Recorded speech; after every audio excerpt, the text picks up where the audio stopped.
Friends actually 7 ಗಂಟೆ ಗಾಡಿ stop ಮಾಡಿದೆ. ಆಲ್ರೆಡಿ 7:35. ಇನ್ನೂ ಕೂಡ ಫಾಗ್ ಕಡಿಮೆ ಆಗಿಲ್ಲ. ಕಾಣಿಸ್ತಾ ಇದೆ ಅಂತ ಅನ್ಕೊಳ್ತೀನಿ ನಿಮಗೆ. ಈ ಥರ ಇದ್ಬಿಟ್ರೆ ಗಾಡಿ ಓಡಿಸೋದು ಹೆವಿ ಹಿಂಸೆ. ಬಟ್ ಆದರೂ ಓಡೋಣ ಅಂತ ಹೊರಡ್ತಾ ಇದ್ದೀನಿ.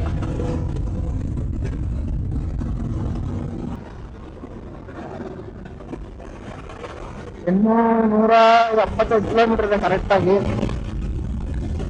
ಡೆಸ್ಟಿನೇಷನ್ 11 ಗಂಟೆ ರೀಚ್ ಆಗುತ್ತೆ ಅಂತ ಹೇಳ್ತಾ ಇದೆ. ನೋಡ,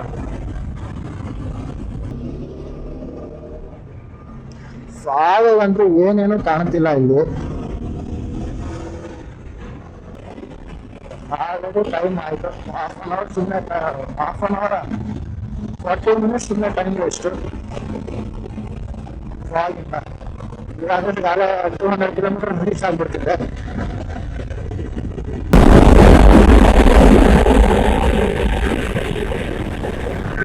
ಇನ್ನೂ 127 ಕಿಲೋಮೀಟರ್ ಇದೆ. ನನ್ನ ಲೆಕ್ಕದ ಪ್ರಕಾರ ಗಂಟೆಗೆ 60 ಕಿಲೋಮೀಟರ್ ಅಂದ್ರೆ 2 ಅವರ್ ಸಾಕು. ನೋಡೋಣ, ಹಾಸನ್ ರೀಚ್ ಆದ್ಮೇಲೆ ಸಕಲೇಶ್ಪುರ ಬಿಟ್ಟನೇ ಗೊತ್ತಾಗುತ್ತೆ ನಮ್ಮ ಕತೆ ಏನು ಅಂತ.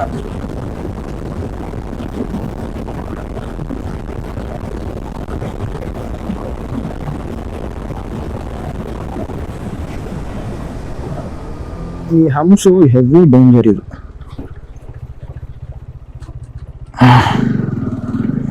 ಗಾಡಿ ಕಂಟ್ರೋಲ್ ಮಾಡಿದ್ದು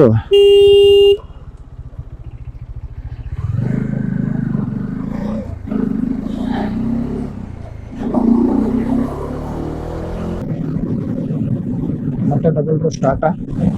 ಎಸ್, ಸ್ಟಾರ್ಟ್ ಟು ನೋ ಇಲ್ಲ. ಸಕಲೇಶ್ಪುರ 44 ಕಿಲೋಮೀಟ್ರು. 44 ಕಿಲೋಮೀಟರ್ ಸಕಲೇಶ್ಪುರ ಅಂದರೆ ಆರಾಮಾಗಿ ಚುಚ್ಚಾಕ್ಬಿಡ್ತೀನಿ. ಒಂದು 8:45 ಅನ್ನೋಷ್ಟು ಹೋಗ್ಬೋದೇನೋ. ರೋಡ್ ಚೆನ್ನಾಗಿರ್ಬೇಕು ಅಷ್ಟೇ. ರೋಡ್ ಚೆನ್ನಾಗಿದ್ರೆ ಮಾತ್ರ ಸಕಲೇಶ್ಪುರಕ್ಕೆ ಆರಾಮಾಗಿ ಹೋಗ್ಬೋದು. 8:45 ಅನ್ನೋಷ್ಟಲ್ಲಿ ಆರಾಮಾಗಿ ರೀಚ್ ಆಗ್ಬೋದು. 26 ನಿಮಿಷ ನನ್ನ ಲೆಕ್ಕದ ಪ್ರಕಾರ. ಈ ಥರ ಇದ್ರೆ ಆಗಲ್ಲ, ಕಷ್ಟ ಆಗ್ಬಿಡುತ್ತೆ.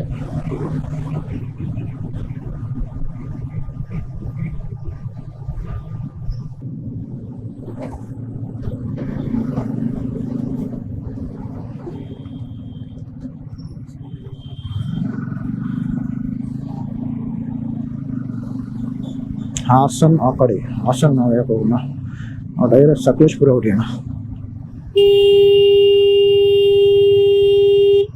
ಯಾರಿಗೂ ಆಟ ಆಡ್ತಾವನಲ್ಲ ಇಲ್ಲಿ.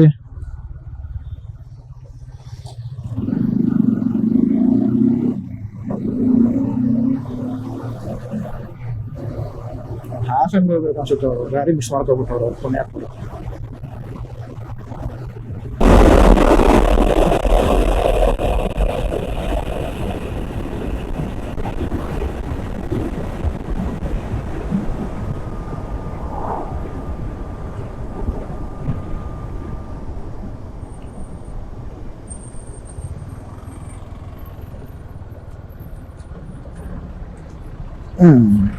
ಈಗ ಯಾಕೆ ಮ್ಯಾಪ್ ಇವಾಗ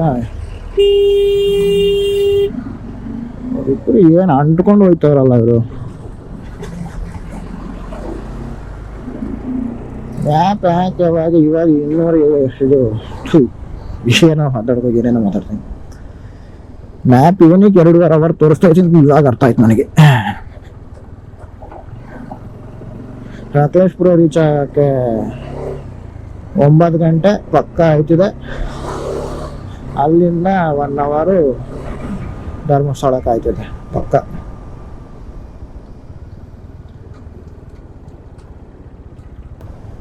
ಇದು ನೋಡಪ್ಪ, ಫ್ಯಾಮಿಲಿ ಅಂದರೆ ಹಿಂಗೆ, ಮೇಲೊಂದು ಕೆಳಗೊಂದು. ಮೇಲೆ ಗಂಡು ಮಕ್ಕಳು, ಕೆಳಗೆಲ್ಲ ಹೆಣ್ಮಕ್ಳು. ಆರಾಮಾಗಿ ಗಾಡಿಯಲ್ಲಿ ಆರಾಮಾಗಿ ಹೋಯ್ತವ್ರಿ.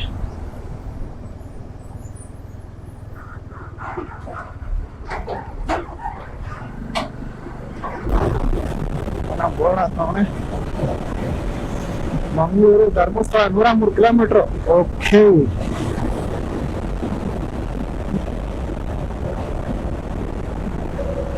ಇವಾಗ 103 ಕಿಲೋಮೀಟರ್ ಅಂದ್ರೆ ನನಗೆ ಮ್ಯಾಪಲ್ಲಿ ಎಷ್ಟು ತೋರಿಸ್ತೈತೆ? 102 ಕಿಲೋಮೀಟರ್ ತೋರಿಸ್ತೈತೆ. ಸೊ ಇವಾಗ ಟೈಮ್ ಎಷ್ಟು 8:35 ನೋಡೋಣ. 9 ಗಂಟೆ ಅನ್ನೋಷ್ಟು ನಾನೊಂದು 60 ಕಿಲೋಮೀಟರ್ ಕವರ್ ಮಾಡ್ಕೊಂಡ್ಬಿಟ್ರೆ ಹಾಫ್ ಅನ್ ಅವರ್ ಇನ್ನು 60 ಕಿಲೋಮೀಟರ್ ಆ ಕಡೆ ಹೋಗ್ಬಿಡ್ಬೋದು. Okay, cool. Car reverse ಬರ್ತಾವನೆ.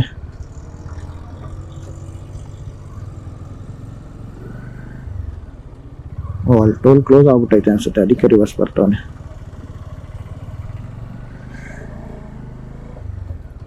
ಯಾರು ಇಲ್ಲ ಇಲ್ಲಿ, ಇದ್ದಾರೆ ಬಟ್ ಓಪನ್ ಆಗ್ತಿಲ್ವೇನೋ. 8:36 ಕರೆಕ್ಟಾಗಿ 100 ಕಿಲೋಮೀಟರ್ಸ್ ಹೋಗ್ಬೇಕು ಇನ್ನು.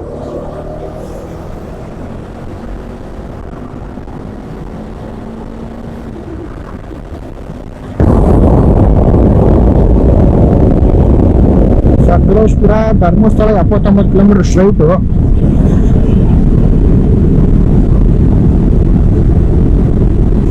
ಸಕಲೇಶ್ಪುರ ಆ ಕಡೆ ಹೋಗ್ಬೇಕು, ಇಲ್ಲ ಇಲ್ಲಿಂದ ಹೋಗ್ಬೇಕು. Dharmasthala straight 79 kilometre. ಪರವಾಗಿಲ್ಲ, 20 ಕಿಲೋಮೀಟರ್ ಹೋಗ್ಬಿಟ್ಟು ಆ ಕಡೆ. ಅಯ್ಯಪ್ಪ, ಏನ್ರಿ ಹುಡುಗರು ಇದು, ಹಿಂದಿನ ಗಾಡಿ ಓಡ್ಸಕ್ ಹೋಗ್ತಿಲ್ಲ.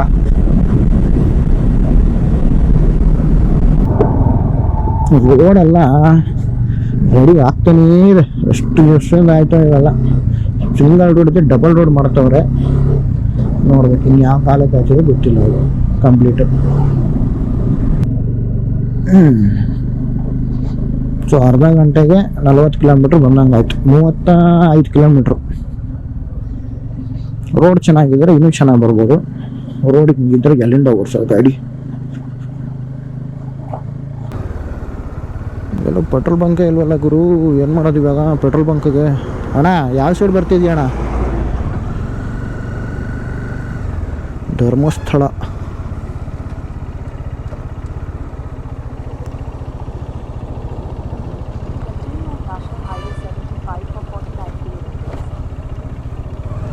ಎಪ್ಪತ್ತು ಕಿಲೋಮೀಟ್ರು. ಆ ಕಡೆ ಹೋಗ್ಬೇಕಾ ಈ ಕಡೆ ಹೋಗ್ಬೇಕಾ, ಕನ್ಫ್ಯೂಷನ್ ಹೋಗುತ್ತೆ.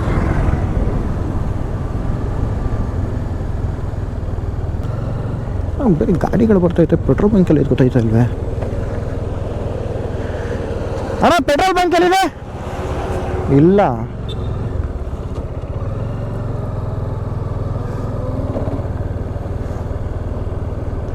ಅಣ್ಣ ಪೆಟ್ರೋಲ್ ಬಂಕ್ ಇಲ್ಲ ಅಂದ್ಬಿಟ್ಟು ಕೈ ಆಡಿಸ್ಬಿಟ್ರು. ಮತ್ತೆ ಹೆಂಗಪ್ಪ ಹೋಗೋದು? ರಿಟರ್ನ್ ಹೋಗೋದಕ್ಕಾರ ಪೆಟ್ರೋಲ್ ಬೇಕಲ್ಲ. ಅಲ್ಲೇ ಕಾಣಿಸ್ದಾಗೆ ಹಾಕ್ಸ್ಬೇಕಾಗಿತ್ತು. ನಾನು ತಪ್ಪು ಕೆಲಸ ಮಾಡಿದೆ. ಆದಷ್ಟು ಕ್ಲಚ್ ಹಿಡ್ಕೊಂಡು ಹೋಗೋದು ಬೆಟ್ರು. ಗ್ಯಾರಂಟಿ 10:15. ಇಲ್ಲಿ ತೋರಿಸ್ತಾರ ಪ್ರಕಾರ 10:35 ಅಷ್ಟೇ ಆಯ್ತಿದೆ. ರೋಡ್ ಬೇರೆ ಸರಿ ಇಲ್ಲ, ಪೆಟ್ರೋಲ್ ಬೇರೆ ಮೊದಲೇ ಇಲ್ಲ. ನಿಂಗಿದು ಬೇಕಿತ್ತ ಮಗನೇ, ವಾಪಸ್ಸು ಹೊಂಟೋಗು ಶಿವನೇ, ಬ್ಯಾಗು ಇಡೀ ಸೀರಾ ನಡಿ ಅನ್ನಂಗಾಯ್ತೀವಿ ನನ್ನ ಕತೆ. ಪೆಟ್ರೋಲ್ ಬಂಕ್ ಸಿಕ್ಕರೆ ಮಾತ್ರ ಒಳ್ಳೆಯದು, ಸಿಕ್ಕಿಲ್ಲ ಅಂದರೆ ಮಾತ್ರ ಕಷ್ಟ, ಹೆವಿ ಕಷ್ಟ. ಇಲ್ಲಿ ಇವ್ರನ್ನ ಯಾರು ಕೇಳಿದ್ರೆ ಗೊತ್ತಾಗ್ಬಿಡುತ್ತೆ ಇಲ್ಲೆಲ್ಲರೂ ಪೆಟ್ರೋಲ್ ಬಂಕ್ ಇದೆಯಾ ಅಂತ. ಎಲ್ಲ ಇವ್ರುಗಳೇ ಮಾರ್ತಿರ್ತಾರೆ ಅಂಗಡಿಯವರು, ಕೇಳ್ಬಿಟ್ಟು ಹಾಕಿಸ್ಕೊಂಬಿಡೋದು ಒಳ್ಳೆಯದು. ಜರಿಗಳು ಇಲ್ಲೇ. ಅಣ್ಣ ಇಲ್ಲೆಲ್ಲರೂ ಪೆಟ್ರೋಲ್ ಸಿಗುತ್ತಾ?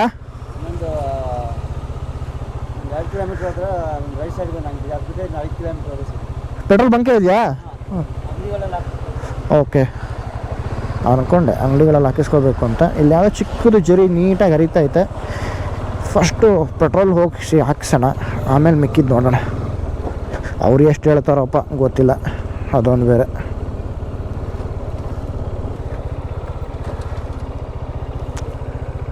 ಅಣ್ಣ ಪೆಟ್ರೋಲ್ ಎಲ್ಲಿ ಸಿಗುತ್ತಾ? ಅಲ್ಲೇ ಸಿಗುತ್ತಾ?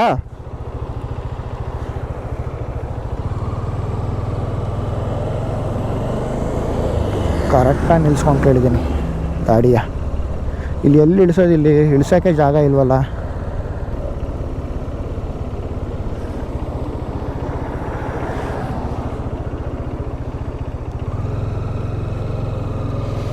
ಇಲ್ಲಿ ಪೆಟ್ರೋಲ್ ಹಾಕಿಸ್ಕೊಂಡು ಹಂಗೆ ಸ್ವಲ್ಪ ಸುಸ್ಸು ಹೊಡೆದ್ಬಿಟ್ಟು ಹೋಯ್ತಾ ಇರೋದು.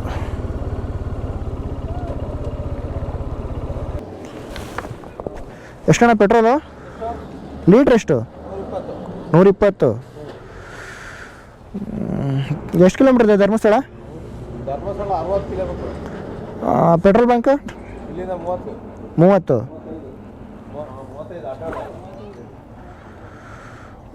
35 ಅಂದರೆ ಒಂದು 2 ಲೀಟ್ರ್ ಹಾಕಿ.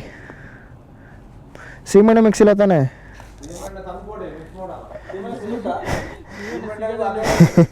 ಯಾಕೆಂದರೆ ಗಾಡಿ ನಮ್ಮದು ಇದಾಯ್ತು, ಒಂದ್ಸತಿ ಹೋದ್ರೆ ಕಷ್ಟ ಆಗ್ಬಿಡುತ್ತೆ.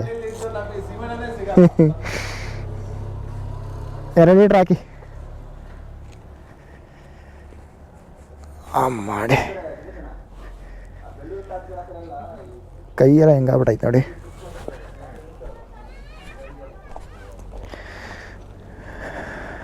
ಗಾಡಿ ಎಲ್ಲ ಊಸ್ಟ್ ಆಗ್ಬಿಟ್ಟೈತೆ. ನೀಟಾಗಿ ತೊಳೆದಿದ್ದೆ, ಇವಾಗ ನೋಡ್ರೆ ಫುಲ್ ಊಸ್ಟ್ ಆಗ್ಬಿಟ್ಟೈತೆ ಗಾಡಿ. ಗಾಳಿ ಆಡಬೇಕಿದೆ ಎಲ್ಲ.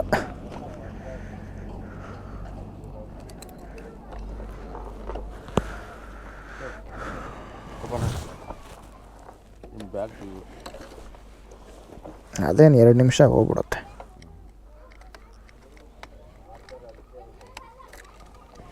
ನಾವು ಪೆಟ್ರೋಲ್ ಬಂಕಿಂದ ತರೋದು.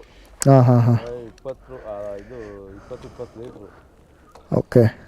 ಅಲ್ಲ, ಸೀಮೆಣ್ಣೆ ಮಿಕ್ಸ್ ನೋಡಿ ಕಾಣುತ್ತೆ, ಗೊತ್ತಾಗುತ್ತೆ. ಅಲ್ಲಲ್ಲ, ಯಾಕೆ ಅಂದರೆ ಸುಮಾರು ಕಡೆ ಹಂಗೆ ಆಗತ್ತೆ, ಅದಕ್ಕೆ ಹಾಕಿ. ಅಲ್ಲ, ನೀವು ಅಲ್ಲ, ಸುಮಾರು ಜನ ಕೇಳ್ತಾರೆ.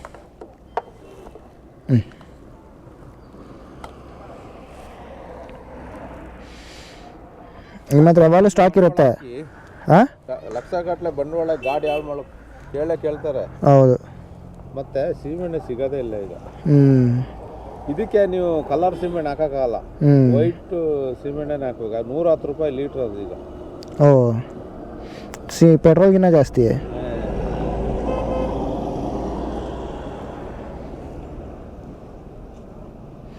ಆ್ಯಕ್ಚುಲಿ ಸಕಲೇಶ್ಪುರದಲ್ಲಿ ಹಾಕಿಸ್ಬೇಕು ಅಂತ ಅನ್ಕೊಂಡೆ ನಾನು. ಬೈಪಾಸಲ್ಲಿ ಇಲ್ಲಲ್ಲ. ಹೌದು, ಬೈಪಾಸಲ್ಲಿ ಇಲ್ಲ, ಅದೇ ತಲೆನೋವು. ಆಗುತ್ತೆ ಈ ಕಡೆ ಎರಡು ಎಲ್ಲ ರೆಡಿ ಮಾಡ್ತಾ ಇದ್ದಾರೆ ರೋಡ್ ಆದಮೇಲೆ. ಎಷ್ಟು 2 ವರ್ಷ ಮೇಲೆ ಆಯ್ತು ಅನ್ಕೋತೀನಿ ರೋಡ್ ರೆಡಿ ಮಾಡೋಕ್ಕೆ ಶುರು ಮಾಡಿ. 8 ವರ್ಷ ಆಯ್ತಾ? ಲಾಸ್ಟ್ ಟೈಮ್ ಯಾವಾಗ ಒಂದು 2 ಸತಿ ಇಲ್ಲಿ ಬಂಡೆ ಬಿದ್ದೋಗಿತ್ತಲ್ಲ ಅಲ್ಲಿ ಓಸಲ್ಲಿ. ಹಾಂ, ರೈಲ್ವೆ ಟ್ರ್ಯಾಕ್ ಇದೆಯಲ್ಲ ಅಲ್ಲಿ. ಹಾಂ ಹಾಂ ಹಾಂ ಹಾಂ 2-3 ಲಾರಿ ಒಳಗೆ ಸೇರ್ಕೊಂಡೋಗಿತ್ತು. ಹಾಂ ಹೌದು, ಕಮ್ಮಾಗಿತ್ತು. ಹಾಂ, ಇವಾಗೇನು ಆ ಥರ ಏನಾಗಲ್ಲ ಅನ್ಕೋತೀನಿ. ಅಲ್ಲ, ಈ ಸಲ ಮಳೆಯಲ್ಲಿ ಗೊತ್ತಾಗುತ್ತೆ, ಈ ಗುಡ್ಡ ಎಲ್ಲ ಕುಸ್ತಾರಲ್ಲ. ಅಂದರೆ ಕೆಲಸ ಇವ್ರದ್ದು ಬರೀ ಡೂಪ್ಲಿಕೇಟ್ ಕೆಲಸ ಅಲ್ಲ, ನೀಟ್ ಇಲ್ಲ ಕೆಲಸ. ಇವಾಗ ನೋಡಿ, ಅದು 15 ಸೈಡ್ ಬಿಟ್ಟು ಆ ರೋಡ್ ಆ ಸೈಡ್ ಮೇಲ್ಗಡೆ ಎಲ್ಲ ಫುಲ್ ಎಲ್ಲ ಬಿದ್ದು ಹೋಗಿದಲ್ಲ.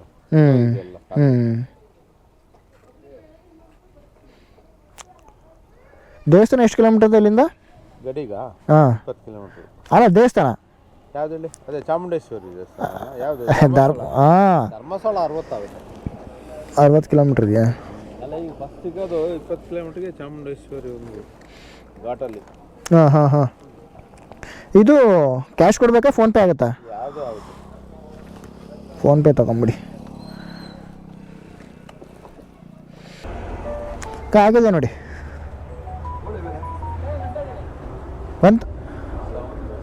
ಬಂತಾ? ಓಕೆ ಸರ್, ನಿಮ್ಮ ಹೆಸರು? ದಿನೇಶ್ ಅಂತ. ಓಕೆ, ನಿಮ್ಮ ಹತ್ರ ಯಾವಾಗಲೂ ಪೆಟ್ರೋಲ್ ಸಿಗುತ್ತಲ್ವಾ? Okay, thank you sir. Diesel ಎಷ್ಟು ಲೀಟ್ರು? 100 ರೂಪಾಯಿ. ಪೆಟ್ರೋಲ್ 120. ಓ, ಹಂಗೆ. Okay okay sir, thank you. So ಧರ್ಮಸ್ಥಳಕ್ಕೆ ಅಂತ ಬಂದರೆ ಆರಾಮಾಗಿ ಇವ್ರ ಅಂಗಡಿಲಿ ಸಿಗುತ್ತೆ ಪೆಟ್ರೋಲು, ಆರಾಮಾಗಿ ಹಾಕಿಸ್ಕೋಬೋದು. ಓಕೆ, ಇನ್ನೂ 64 ಕಿಲೋಮೀಟ್ರ್ ಇದೆ. 10:42 ಅಂತ ತೋರಿಸ್ತಾ ಇದೆ. ಕೈಯೆಲ್ಲ ಒಂಥರ ಆಗ್ಬಿಟ್ಟಿದೆ. ಅಲ್ಲಿ ಹೋಗ್ಬಿಟ್ಟು ನಿಯರೆಸ್ಟ್ ಪೆಟ್ರೋಲ್ ಬಂಕ್ ಇದೆ. ಇನ್ನು 30 ಕಿಲೋಮೀಟ್ರ್ ಇದೆ ಅಂತಂದರು. ಅಷ್ಟಕ್ಕೆ ಹೋಗಿ ಅಲ್ಲಿ ಫುಲ್ ಟ್ಯಾಂಕ್ ಮಾಡಿಸ್ಕೊಂಬಿಟ್ರೆ ರಿಟರ್ನ್ ಬರ್ಬೇಕಾದ್ರೆ ಹೈವೇವರೆಗೂ ಆರಾಮಾಗಿ ಹೋಗ್ಬೋದು.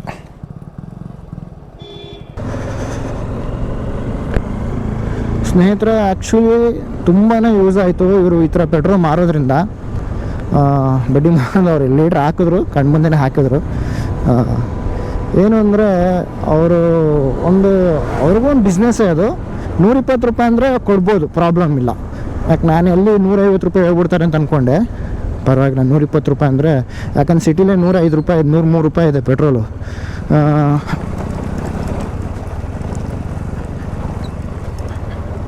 ಅವ್ರ ಗಾಡಿ ಬಾಡಿಗೆ, ಬಾಟಲ್ಸು ಅವೆಲ್ಲ ಬೀಳುತ್ತಲ್ಲ ರೇಟು. ಗಾಡಿ ಬಾಡಿಗೆನೇ ಅವ್ರಿಗೆ 60-70 ರೂಪಾಯಿ ಬೀಳುತ್ತಂತೆ. ಮತ್ತು ಬೇಕಲ್ಲ, ಅದಕ್ಕೆ ಅವ್ರದ್ದು ಒಂದಿಷ್ಟು ಲಾಭ ಅಂದ್ರೂ, ಲೀಟ್ರಲ್ಲಿ 1 ರೂಪಾಯಿ ಅಂದ್ರೂ 104 ರೂಪಾಯಿ ಆಯಿತು. ಇನ್ನು 105 ರೂಪಾಯಿ ಹಿಡ್ಕೊಳ್ಳಿ, 15 ರೂಪಾಯಿ 1 ಲೀಟ್ರ್ ಲಾಭ ಹಿಡಿದೇ ಯಾರೂ ಮಾರಲ್ಲ. ಸೊ ಅದೇ ಪುಣ್ಯಕ್ಕೆ ನಾನು ಎಲ್ಲಿ 150 ರೂಪಾಯಿ ಹೇಳ್ತಾರೆ ಅಂತ ಅಂದ್ಕೊಂಡೆ, ಬಟ್ ಹೇಳಿಲ್ಲ ಅಷ್ಟು.